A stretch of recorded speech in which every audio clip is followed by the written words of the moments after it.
But he said literally, quote, "My body is failing," when he announced this thing, that he was going to go to the hospital to get checked up to see what was up. That was scary until we got an update. I'm going to get out there. I'm going to say it.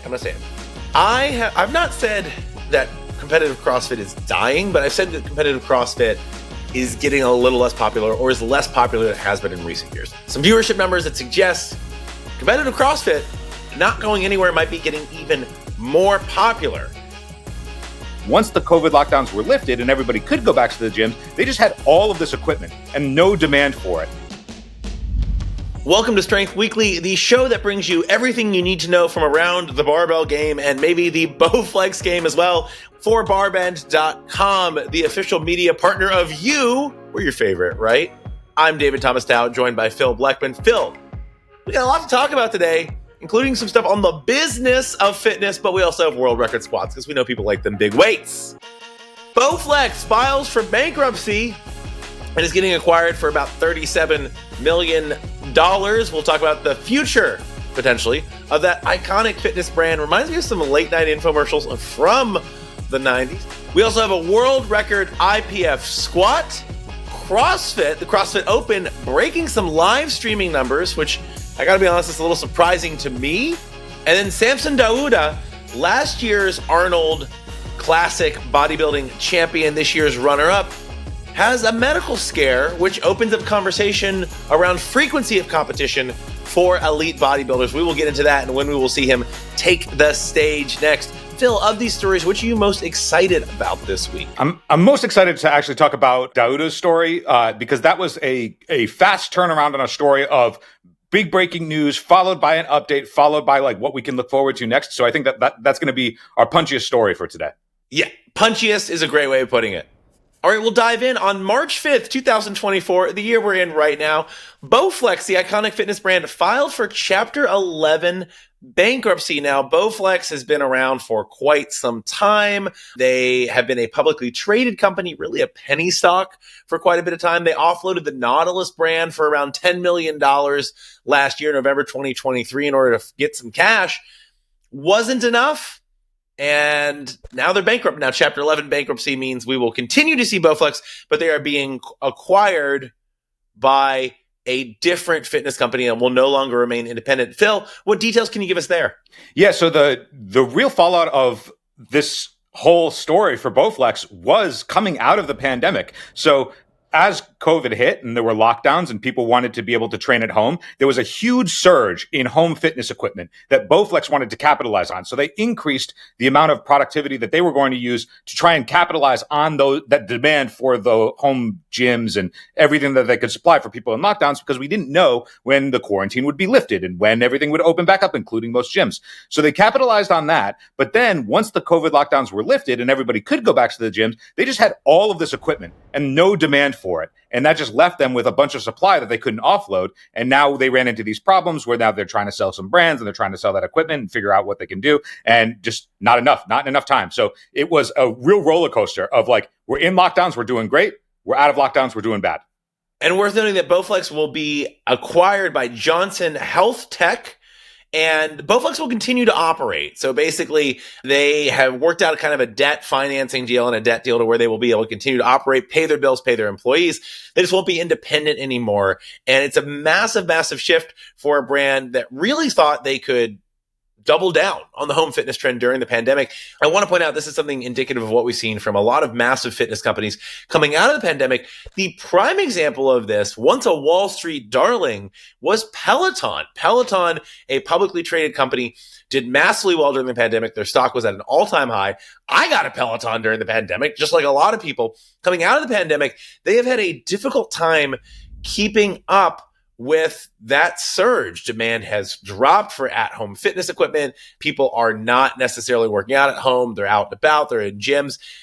Doesn't mean we're going to see BowFlex going anywhere, but offloading the Nautilus brand, which they did last year, rebranding to BowFlex wasn't enough to save them, did not create enough capital to save them. So we will see them in a different form moving forward. But if you are a BowFlex user, if you're looking to buy BowFlex equipment, it's still available online. It's not like it's going anywhere. It's just the company's going to be in a different form.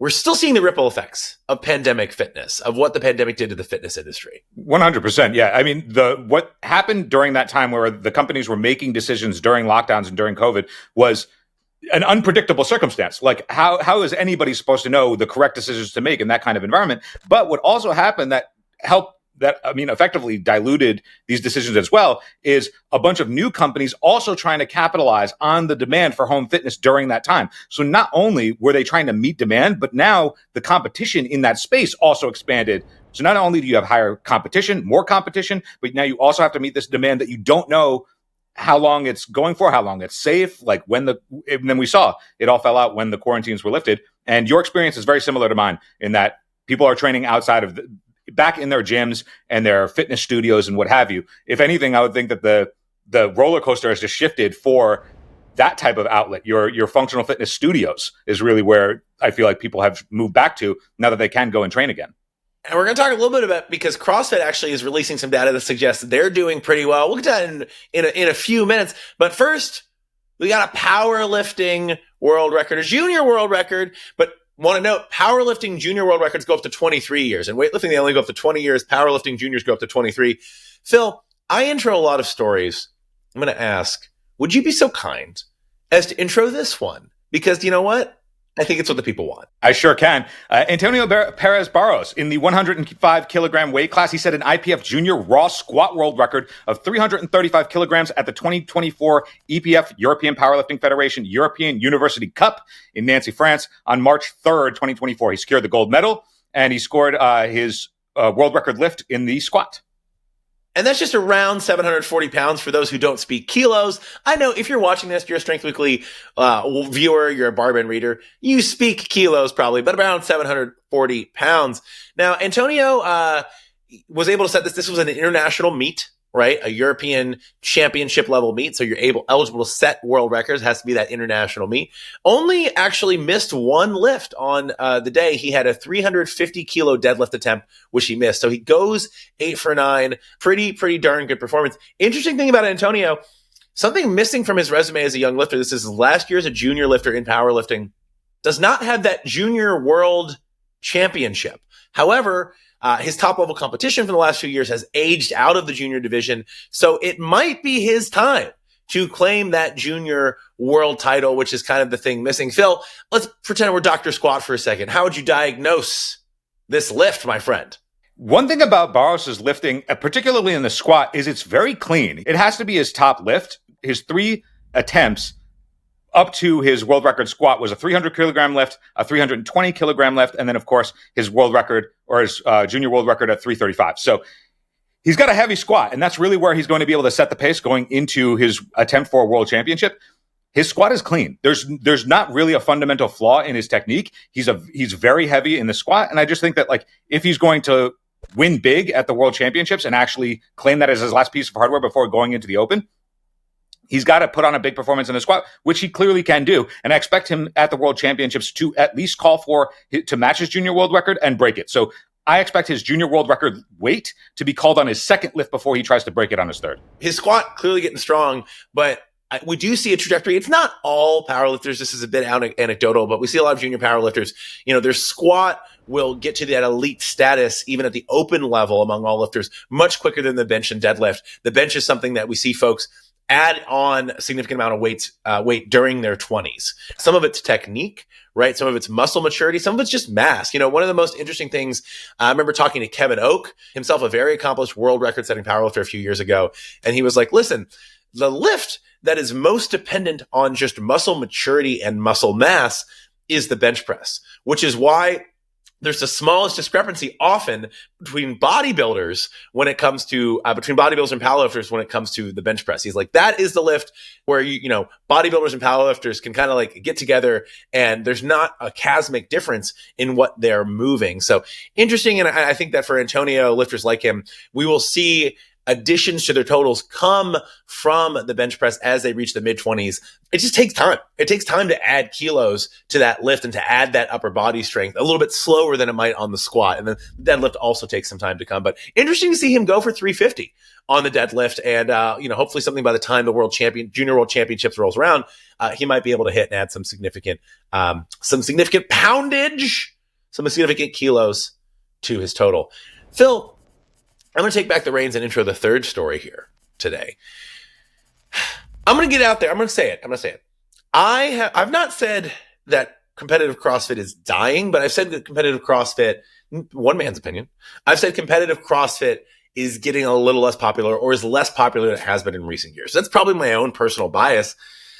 There's some new viewership numbers from the most recent CrossFit Open announcement, 24.2, which was that 20-minute AMRAP of 300-meter rows, 10 deadlifts, and 50 double unders. I mean, brutal. I did not do that one yet. I might try and tackle it this week. Some data, some viewership numbers that suggest competitive CrossFit not going anywhere, might be getting even more popular. The live stream announcement, hosted by WWE superstar Seth Rollins and taking place live from Justin Medeiros' home gym, the Shred Shed, set all-time concurrent viewership numbers for a CrossFit Open announcement. Phil, do we have those numbers handy? Because a lot of digits. Yeah, so let's get into the details. The 24.2 announcement had a max viewership. Now, this is unofficial, but we had a max viewership of over 200,000 with a total view count after 24 hours eclipsing 800,000, which is very, very strong. You compare that to the under 200,000 for 24.1. That is an exceptionally large percentage shift. Getting Seth Rollins, who is a CrossFit athlete himself. He's been colloquially known as the CrossFit Jesus for a very long time. Bringing his kind of star power to the live announcement, I mean, that's the big variable shift here. I mean, granted, the live announcement took place in a two-time fittest man on earth's personal gym, which I'm sure had some play to it as well. But like the real big variable here is adding star power outside of the CrossFit world, even though it's related because he is a CrossFit athlete. That really changed the numbers. And I can see them wanting to really delve into that. Like, where are the other CrossFit athletes outside of actual competitive CrossFit that they can lean into to bring in a different audience?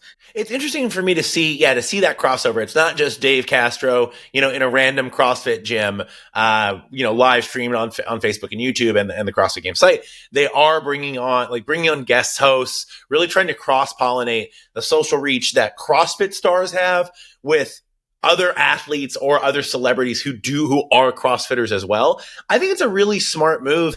I would say personally, I feel like the CrossFit Games has gotten a little less popular, but that might just be me getting a little less invested or being a little less invested in it post-pandemic.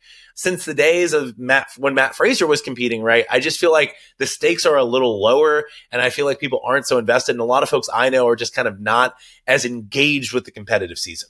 Yeah, I think it's actually an amalgam of a couple of different factors that have gotten to that, what I think is a reasonable conclusion, to be honest. But the big one from this season that I think really, put that on the radar was the fact that they lost their title sponsor. So there's no title sponsor. The only real response that can be to that is, wait, could they not find a title sponsor? Because it would be weird to not want a title sponsor. You'd think that you'd want as many sponsors as possible. I do want to be careful there. I do want to say, we don't know. We don't know. No, of course we don't know. That's entirely speculative. And I think also, there is something to be said. I remember when Reebok became the title sponsor well over a decade ago at this point. It was a big deal because Reebok was a bigger, more household name than CrossFit was, right? Obviously, a title sponsor, it'd be quick to assume that not having a title sponsor is a bad thing for CrossFit because they've had it for so long. But also, the Super Bowl doesn't have a title sponsor. The NBA championships don't have a title. It's not, it's not the Nike NBA championships. It's not the Adidas Super Bowl, right? So, I do want to be careful because that was my first reaction. But at the same time, the sport, it might be a good signal. It might be a signal the sport wants to stand on its own 2 feet a little bit, not having a title sponsor with the name of the championship. So I don't know. It's tough to say. You just got me that excellent segue.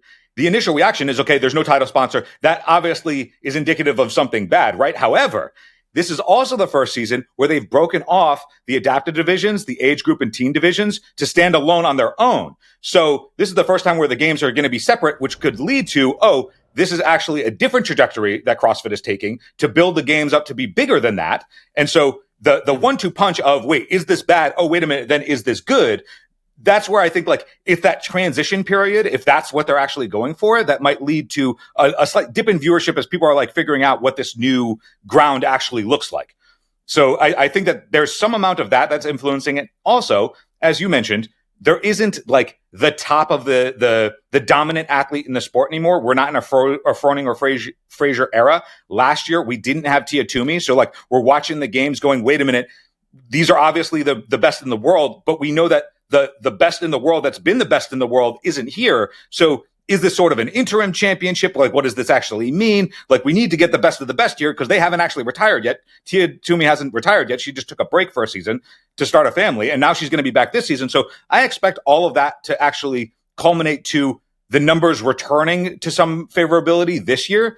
There's a lot of buildup to the 2024 games and a lot of variables both on the field and off. And I think that's going to show, I would predict that we will see an increase back to what are the favorable expected numbers for the games that bring it back to the levels that we've seen previously. And hopefully that also sparks your interest back up into it, because as somebody who's been on the beat of all of these different things for the last several months, I think that like it's tough to see through all of them together. You know what I mean? Phil, well said. I had like 4 more points and you eclipsed them all. So I think that I just want to say, I was scratching my head earlier this year with some of the decisions it seemed like CrossFit was making. And to me, my first pessimistic reaction was, ooh, does this spell bad things for competitive CrossFit? I think I might have been wrong. And these viewership numbers, with help from Seth Rollins, suggest that maybe I was a little premature. So, you know what? I'll eat some crow on that one. And honestly, like, we want to see all strength sports thrive. I think it's a really important point. Even when on this broadcast, we get into opinion and we're critical, like, we want to see strength sports thrive. I started Barbend, right? I started Barbend because I love strength sports and I wanted to see them grow, and I thought they would grow. I thought it was a good business decision to start a media company in the space. So I just want to point out, even when I sound really pessimistic, it's just me being kind of a crotchety old guy.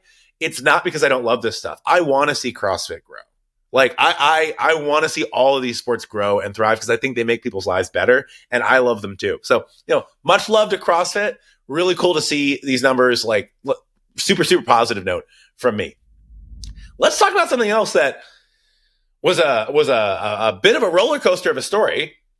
Men's open bodybuilding competitor, 2023 Arnold Classic champ, and 2023 Olympia podium finisher Samson Dauda, who finished behind Hadi Choopan at the 2024 Arnold Classic in a hotly contested contest, had a bit of a health scare right after the Arnold Classic, just a week or so ago, as of this recording. It was a story where a lot was evolving very quickly. Roger Lockridge covered it for Barbend.